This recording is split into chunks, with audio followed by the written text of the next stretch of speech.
ప్రభునందు ప్రియ పరిశుద్ధ దేవుని కుమారులారా, దేవుని కుమార్తెలారా, యేసుక్రీస్తు ప్రశస్త చింపునామములు మీ అందరికీ వందనాలు. అలాగే దేవునికి స్తోత్రాలు. ప్రియులారా, ఎలా ఉన్నారు?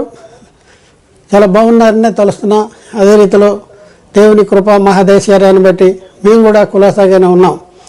ప్రియులారా, ఒక ప్రత్యేక అంశం ద్వారా మీ చేరువలోనికి రావటానికి దేవుడు మాకు అనుగ్రహించినటువంటి ఈ కృపను బట్టి మరొకసారి దేవునికి కృతజ్ఞతాస్తులు చెల్లిస్తున్న దేవునికి స్తోత్రాలు. ప్రియులారా, ఈరోజు మనము నేర్చుకునే అంశము అనుగ్రహించిన ఈవులు.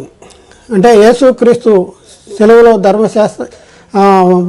ధర్మశాస్త్రాన్ని కొట్టివేయడం ద్వారా మరి మనుషులకు అనుగ్రహించిన ఈవులు. అంటే ధర్మశాస్త్రం వలన పాపం అనే చెరలో బంధించబడిన వారిని యేసుక్రీస్తు సెలవులో ధర్మశాస్త్రాన్ని కొట్టివేయడం ద్వారా మరి ఆ ధర్మశాస్త్రం వల్ల పాపం అనే చెరగా పట్టుకుని పోయాడు. ఆ పట్టుకుని పోయిన తర్వాత మనుషులకు అనుగ్రహించిన ఈవులు ఏంటి అనే దాని గురించి మనం కొన్ని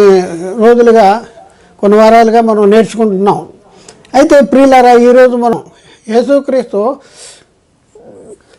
చెరగా కొనిపోయి మనుషులకు అనుగ్రహించిన ఈవుల్లో 16 ఈవి 16 ఏసే క్రీస్తు ఉన్నాడని నమ్మిన వాడు దేవుని మూలంగా పుడతాడంట. ఏసే క్రీస్తు ఉన్నాడని నమ్మాలి. ఏసే క్రీస్తు ఉన్నాడని నమ్మాలి. నమ్మిన వాళ్ళు ఎవరంట? దేవుని మూలంగా పుడతారంట. మనం దేవుని మూలంగా పుట్టాలంటే ఏసుని ఎవరైనా నమ్మాలి? ఏసే క్రీస్తు. ఏసే క్రీస్తు. యేసు క్రీస్తు కాదు, ఏసే క్రీస్తు. చూద్దాం.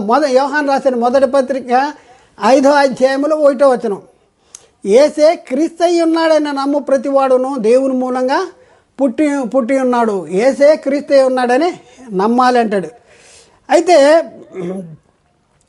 17వ వచనంలో ఏసే క్రీస్తు అని అపోస్తులు యూదులకి చెప్పారు. ఏం చెప్పారు? ఏసే క్రీస్తు అనేసి అపోస్తులు యూదులకి చెప్పారు. ఆ దినాల్లో ఏసే క్రీస్తు అంటే సమస్య ఏంటి అసలు? ఏసే క్రీస్తు అనే ఎందుకు అంత నొక్కి ఏసే క్రీస్తు అనే ఎందుకు నొక్కి చెప్పారు? అప్పటికి యూదులు క్రీస్తు అనబడిన మెస్సియా వస్తాడు, పితలకి చేసిన వాగ్దాన సంతానం పుడతాడు, ప్రవక్తల ద్వారా ప్రవచించబడినటువంటి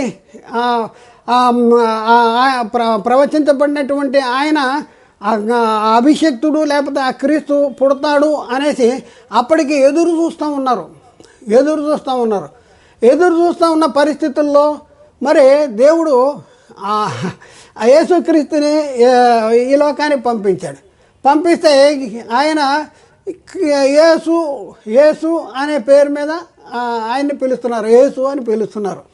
యేసు అని పిలుస్తుంటే వీళ్ళు ఎదురు చూస్తున్నారు ఏంటంటే ఈయన కాదు ప్రవక్తల ప్రవచనాల నెరవేర్పుగా వచ్చిన వాడు కాదు అనేసి వీళ్ళు ఇంకా ఎదురు చూస్తూ ఉన్నారు. అప్పుడు కూడా ఎదురుస్తున్నారు, ఇప్పుడు కూడా ఎదురుస్తున్నారు. ఇప్పుడు కూడా యేసుక్రీస్తుని ఎవరు కూడా నమ్మట్లేదు.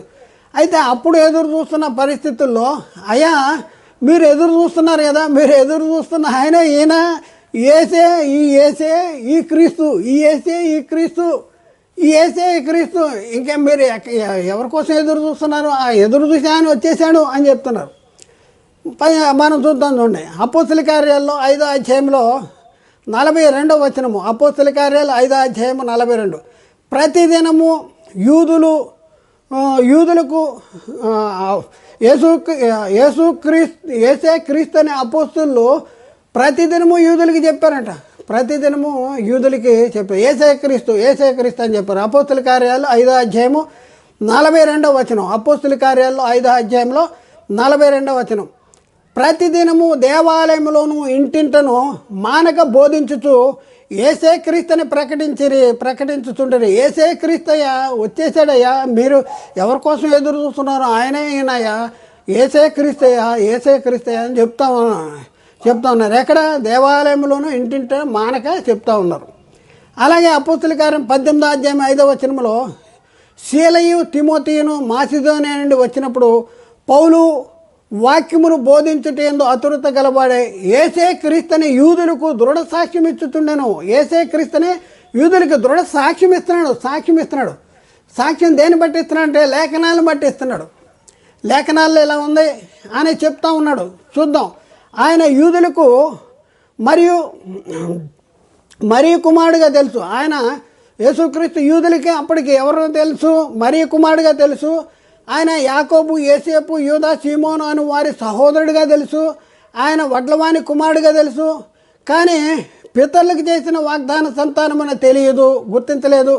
అలాగే ప్రవక్తల లేఖనాలను నెరవేర్పుగా వచ్చిన క్రీస్తు అనేసి వాళ్ళు ఇంకా గుర్తించలేదు ఆయనకి. అందుకనే అపోస్తులు ఈ యేసే క్రీస్తుని లేఖనములలో నుండి దృష్టాంతములను ఎత్తి చూపించేటటువంటి యేసే క్రీస్తు అని నమ్మటం ద్వారా ఏముంది? దేవుని మూలంగా పుడతాడు. దేవుని మూలంగా పుట్టాలంటే ఏం చేయాలి? వాగ్దాన సంతానము ఈయన దేవుడు ప్రవక్తల ద్వారా ఏదైతే ప్రవచింపజేశాడో ఆయన ఏదైతే పితరులకు వాగ్దానం చేశాడో ఆ వాగ్దాన సంతానం ఈయనని నమ్మాలంటే వాళ్ళు ఏం చేస్తున్నారు? లేఖనముల నుండి దృష్టాంతములను నెత్తి విప్పి చెప్పిరి అంటాడు. విప్పి చెప్తా ఉన్నారు. చూద్దాం ప్రియులారా. మనం చూస్తే మార్కు సువార్తలో 6వ అధ్యాయం 3వ వచనంలో అప్పటి కాలంలో ఉన్న ప్రజలు ఏమనుకుంటున్నారు ఆయన్నే అంటే, ఈ మార్కు సువార్త 6వ అధ్యాయం 3వ వచనంలో ఇతడు మరియు కుమారుడు కాదా? ఇతడు యాకోబు, యోసేపు, యూదా, సీమోను అని వారి సహోదరుడు వడ్లవాడు కాడా? ఇతని సహోదరి మనులందరూ మనతో ఉన్నవారు కారా అని చెప్పుకొనుచు ఆయన విషయమే అభ్యంతరపడి, ఆయన క్రీస్తు అని చెప్తుంటే ఆయన విషయంలో అభ్యంతరపడేటటువంటి పరిస్థితి ఉంది. అందుకనే మనం పరిశీలన చేస్తే సమరీ స్త్రీ ఒక మాట చెప్తూ ఉంది. చూడండి, సమరీ స్త్రీ ఎదురు చూస్తుంది. పలానాయన వస్తాడు అని నేను ఎరుగుదును అని చెప్తా ఉంది.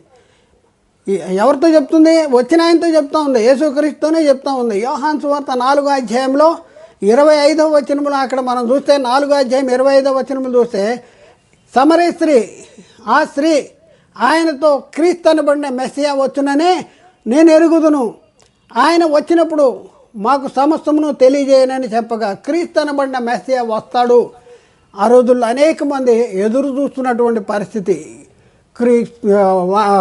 క్రీస్తు వస్తాడు, అభిషక్తుడు వస్తాడు, క్రీస్తు వస్తాడు, ప్రవక్తల ద్వారా తెలియపరిచినటువంటి ఆ ప్రవచనాల్లో ఉన్నటువంటి క్రీస్తు వస్తాడు అనేసి ఎదురు చూస్తూ ఉన్నాడు. అపోస్తల కార్యం 17వ అధ్యాయంలో 2-3 వచనాలు మనం చూస్తే, గనుక పౌలు తన వాడుక చొప్పున సమాజ మందిరంలోనికి వెళ్ళి క్రీస్తు శ్రమపడి మృతులలో నుండి లేచుట అగస్యమని నేను మీకు ప్రచురము చేసిన ఈ యేసే క్రీస్తు ఉన్నాడు. నేను మీకు ప్రచురం చేసిన ప్రచురం చేయు యేసే క్రీస్తు ఉన్నాడు. లేఖనముల్లోని దృష్టాంతములను ఎత్తి విప్పి చెప్పుతూ వారితో 3 విశ్రాంతి దినములు తర్కించు వచ్చాడు. చూడండి, 3 విశ్రాంతి తర్కించాలి. దేని గురించి తర్కించాలి? వాళ్ళు దేని గురించి తర్కించారు? ఇతర విశ్వాస సిద్ధాంతాలు లో ఉన్న వారిని గురించి తర్కించారా? ఇక్కడ ఎవరితో మాట్లాడుతున్నారు? యూదులతో చెప్తూ ఉన్నాడు. యూదులకి తెలుసు, లేఖనాలు తెలుసు, యూదులకి వాగ్దానాలు తెలుసు. యూదులు ఆల్రెడీ క్రీస్తు వస్తాడని ఎదురు చూస్తూ ఉన్నారు.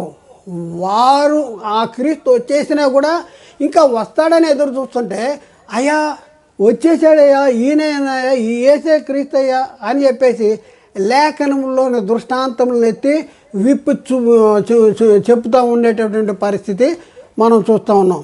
ప్రియులారా, అపోస్తల కార్యం 18వ అధ్యాయం 28వ వచనంలో పౌలు చెప్తా ఉన్నాడు, యేసే క్రీస్తుని లేఖనముల ద్వారా అతడు దృష్టాంతపరిచి యూదుల వాదనలను బహిరంగముగాను గట్టిగాను ఖండించుతూ వచ్చాను. యూదుల వాదనల్ని బహిరంగంగా గట్టిగా ఖండిస్తూ వచ్చాడు.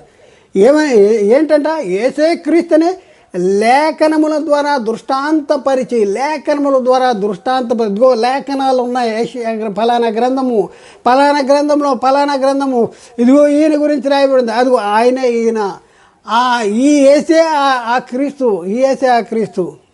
యోహాను సువార్త 7వ అధ్యాయంలో 42వ వచనం, క్రీస్తు దావీదు సంతానంలో పుట్టి దావీదు ఉండినటువంటి బెత్లెహేము గ్రామంలో ఉండి వచ్చినని లేఖనములు చెప్పుట లేదా అనే వీళ్ళు అంటున్నారు. క్రీస్తు ఎక్కడి నుంచి వస్తాడంటే దావీదు సంతానంలో పుడతాడు, దావీదు ఉండిన బెత్లెహేములోంచి వస్తాడు అని లేఖనం చెప్తుంది. కానీ ఈయన ఎక్కడి నుంచి వచ్చాడు, ఈయన ఏంటో మాకు తెలవదు అనేటువంటి పరిస్థితి. యోహాను సువార్త 7వ అధ్యాయము 27వ వచనంలో ఆయనను ఈయన ఎక్కడి వాడో ఎరుగుదము, క్రీస్తు వచ్చినప్పుడు ఆయన ఎక్కడి వాడో ఎవడునూ ఎరగడని చెప్పాడు. ఈయన ఎక్కడి వాడో తెలుసు మనకి. ఈయన ఈయన మరీ కుమారుడు, ఈయన యోసేపు కుమారుడు, యాకోబు, యూదా, సీమోను వీళ్ళందరూ వీళ్ళ సహోదరులు. ఈయన ఎక్కడి వాడో తెలుసు. కానీ క్రీస్తు వచ్చినప్పుడు ఆయన ఎక్కడ కూడా ఎవరికి కూడా తెలవదు. కాబట్టి ఈయన క్రీస్తు కాదు. ఈయన క్రీస్తు కాదంటే అపోస్తలులే ఈయనే క్రీస్తు, యేసే క్రీస్తు అని చెప్తున్నాడు. యోహాను సువార్త 7వ అధ్యాయంలో 31వ వచనం, మరియు జనసమూహముల్లో అనేకులు ఆయన యందు విశ్వాసం ఉంచి, జనసమూహంలో అనేక మంది యేసునందు విశ్వాసం ఉంచారంట, కానీ యేసే క్రీస్తు అని విశ్వాసం ఉంచలేదు. చూడ ఇక్కడ యోహాను సువార్త 7:31, మరియు జన సమూహముల్లో అనేకులు ఆయన యందు విశ్వాసం ఉంచి, క్రీస్తు వచ్చినప్పుడు ఈయన చేసిన వాటికంటే ఎక్కువైన సూచక్రియలు చేయనా అని చెప్పుకుంటుండ్రి. ఈయన క్రీస్తు అనుకోవట్లేదు. క్రీస్తు వస్తాడు, ఆయన వచ్చినప్పుడు ఈయనకంటే ఎక్కువ సూచక్రియలు చేస్తాడా? యేసు నమ్మారు, ఈయనే క్రీస్తు అని నమ్మట్లేదు. ఆయన వస్తాడు, వచ్చినప్పుడు క్రీస్తు వస్తాడు, వచ్చినప్పుడు ఈయనకంటే ఎక్కువ చేస్తాడా అనేసి వీళ్ళు చెప్పుకుంటున్నారంట. అయితే ప్రియులారా ఒకసారి ఆలోచింది, యేసే క్రీస్తే ఉన్నాడని నమ్ము ప్రతివాడు దేవుని మూలంగా పుట్టినవాడు. యేసే క్రీస్తు అని నమ్మాలంట. యేసే క్రీస్తు అని నమ్మాలి. మనం దేవుని మూలంగా పుట్టాలంటే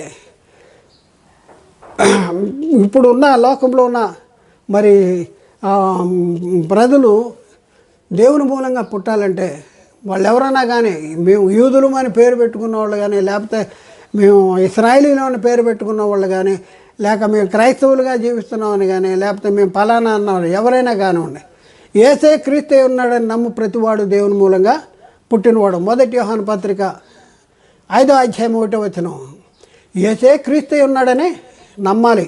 యేసే క్రీస్తే ఉన్నాడని నమ్ము ప్రతివాడు దేవుని మూలంగా పుట్టినవాడు అనేసి అక్కడ రాయబడింది. యోహాను సువార్త యోహాను పత్రిక 1వ పత్రిక 5వ అధ్యాయం 4వ వచనం, యోహాను రాసిన 1వ పత్రిక 5వ అధ్యాయం 4వ వచనం, దేవుని మూలంగా పుట్టిన వారందరూ లోకమును జయించెదరు, లోకమును జయించిన విజయము మన విశ్వాసమే. దేవుని మూలంగా పుట్టాలంటే యేసే క్రీస్తే నమ్మాలి. మరి యేసే క్రీస్తే నమ్మిన వాళ్ళు దేవుని మూలంగా పుట్టినవారు.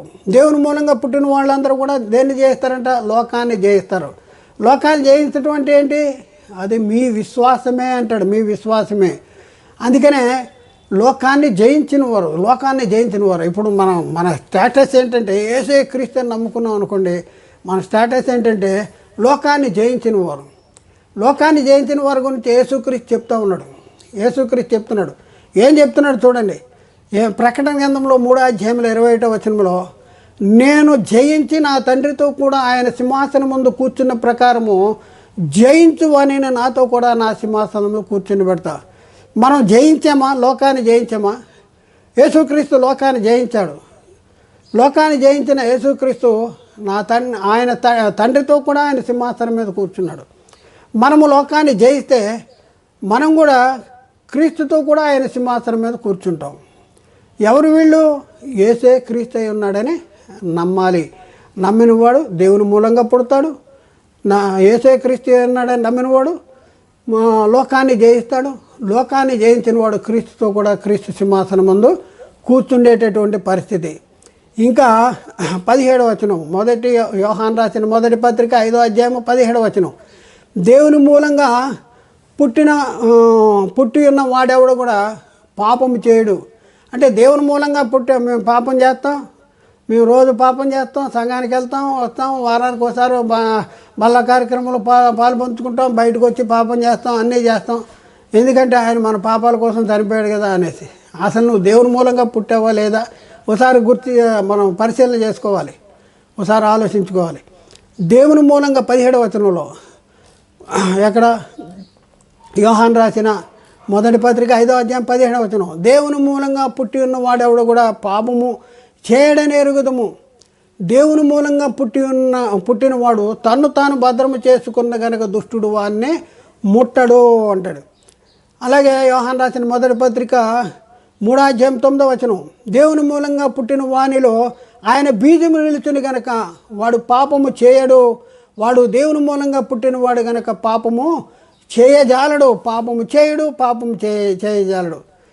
ఇంకా మనం ప్రియులరా మనం పరిశీలన చేస్తే మనలను మరలా జన్మింపజేశాడు, మనలను జన్మింపజేశాడు. మరలా జన్మించిన వాళ్ళం, కొత్తగా జన్మించిన వాళ్ళం, ఆత్మ మూలంగా జన్మించిన వాళ్ళం, వాక్య మూలంగా జన్మించిన వాళ్ళం, నీటి మూలంగా జన్మించిన వాళ్ళం, అక్షయమైన నిర్మలమైన వాడబారిన స్వాస్థ్యము కలిగినట్లు ఆయన తన విశేష కనికరం చొప్పున మనల్ని జన్మించాడు. ఎందుకు మనల్ని జన్మించాం? మనం మరలా పుట్టాం, కొత్తగా పుట్టాం, వాక్య మూలంగా పుట్టిన మనకి ఉన్న మహిమ ఏంటి అనేసి మనం చూస్తే పేతురు రాసిన మొదటి పత్రిక 1వ అధ్యాయం 4వ వచనం, మృతుల్లోండి యేసుక్రీస్తు తిరిగి లేచటం వలన జీవముతో కూడిన నిరీక్షణ మనకు కలిగినట్లు, అనగా అక్షయమైనది, నిర్మలమైనది, వాడబారినదైన స్వాస్థ్యం మనకు కలిగినట్లు ఆయన తన విశేష కనికరం చొప్పున మరలా జన్మింపజేసాను. మనను జన్మింపజేసాడంటే ఏంటి? మనకు వచ్చే ఈవేంటి? మరలా జన్మింపజేసినాం, కొత్తగా జన్మించాం, మరలా చేశాడంట. మరలా జన్మింపజేశాడు. ఎందుకు జన్మింపజేశాడు? అక్షయమైనది, నిర్మలమైనది, వాడబారినది స్వాస్థ్యం మనకు కలిగినట్లు ఆయన తన విశేష కనికరం చొప్పున మనలను మళ్ళా జన్మింపజేశాడంట. కాబట్టి ప్రియులారా ఒకసారి ఆలోచించి, నూతన సృష్టి ఎవరైతే కొత్తగా జన్మించారో, వాక్య మూలంగా జన్మించారో, అక్షయ బీజముగా మూలముగా జన్మించారో నూతన సృష్టిగా మార్చబడేటటువంటి పరిస్థితి. 18వ ఈవి కొరింథీకి రాసిన 2వ పత్రిక 5వ అధ్యాయం 17వ వచనం, కొరింథీకి రాసిన 2వ పత్రిక 5వ అధ్యాయం 17వ వచనం, కాగా ఎవడైనాను క్రీస్తునందున్న వాడు నూతన సృష్టి, పాతవి గతించను, ఇదిగో సమస్తమును క్రొత్తవాయను అంటాడు. కాబట్టి ప్రియులారా ఒకసారి ఆలోచించండి, ఎలాంటి పరిస్థితుల్లో మనం ఉన్నాం. మన జన్మ అలాంటిది. మనము అక్షయ బీజము నుండి జన్మించబడ్డామా? మనము వాక్య మూలంగా జన్మించబడ్డామా? మన పరిస్థితి ఎలా ఉంది? శాశ్వతమగు జీవము గల దేవుని వాక్య మూలంగా, అనగా అక్షయ బీజము నుండి జన్మించబడిన వారం. కాబట్టి అలా జన్మించిన వాళ్ళకి మరి శాశ్వతమగు జీవము, అలా జన్మించిన వారికి నిత్య జీవము, అలా జన్మించిన వారికి మరి క్రొత్త జన్మ, అలా జన్మించిన వారే పాప క్షమాపణ, అలా జన్మించిన వారే రక్షణ, అలా జన్మించిన వారే క్రీస్తుతో కూడా క్రీస్తు సింహాసనం మీద కూర్చుండేటటువంటి పరిస్థితి. కాబట్టి ప్రియులారా ఒకసారి ఆలోచించండి, నీటి మూలంగాను ఆత్మ మూలంగాను జన్మించారా? ఆ జన్మించడం అంటే ఏంటో మనకు తెలుసా? ఒకసారి మనం ఆలోచించుకోవాల్సిన అవసరం ఉంది. అలాగే కొత్తగా జన్మించామా? కొత్తగా జన్మించడం అంటే ఏంటి? జన్మించామా? దేన్ని బట్టి జన్మించాం? ఆత్మ మూలంగా జన్మించామా? దేవుని వలన పుట్టామా? స్వార్థ ద్వారా కనబడ్డామా? సత్యవాక్యం వలన మనం కనబడ్డామా? ఎలాంటి పరిస్థితుల్లో ఉన్నాము? మన పరిస్థితి ఏంటి? మనం ఆలోచించుకోవాల్సిన అవసరం ఉంది. మనం శరీరం మూలంగా జన్మించింది శరీరం అయితే, ఆత్మ మూలంగా జన్మించింది ఆత్మీయమైనది. శరీరం మూలంగా జన్మించింది రక్తం వలన, శరీరేచ్ఛ వలన, మానసేచ్ఛ వలన పుట్టిన జన్మ అది. ఇది క్షయబీజము నుండి కాదు. మరి ఆత్మ సంబంధమైన జన్మ క్షయబీజము నుండి కాదు, అక్షయ బీజము నుండి, అనగా జీవము గల దేవుని వాక్య మూలంగా పుట్టించబడటం, స్వార్థ ద్వారా కనబడటం. కాబట్టి ప్రియులారా ఆలోచించండి, ఎలాంటి పరిస్థితుల్లో ఉన్నాం మనం. మన పరిస్థితి ఎలా ఉంది? మన జన్మ కరెక్టేనా? మనం తీసుకున్న బాప్తిదాలు కరెక్టేనా? మనం విన్నది కరెక్టేనా? యేసుక్రీస్తుని గురించి ఏం విన్నాం? యేసుక్రీస్తు ఎవరైనా విని బాప్తిజం తీసుకున్నాం? మనం పరిశీలన చేసుకోవాలి. మన జన్మ సరైనది కాకపోతే మనకి నిత్య నరకము తప్పదు. కాబట్టి ఆలోచన చేయండి, అర్థం చేసుకోండి, సత్యాన్ని గ్రహించడానికి ప్రయత్నం చేయండి. దేవుడు మాట్లాడిన ప్రతి మాట ప్రతి ఒక్క హృదయంలో నీరుగట్టి ఫలింపు చేయనుగాక. ఆమెన్. అందరికీ వందనాలు. దేవునికి స్తోత్రాలు.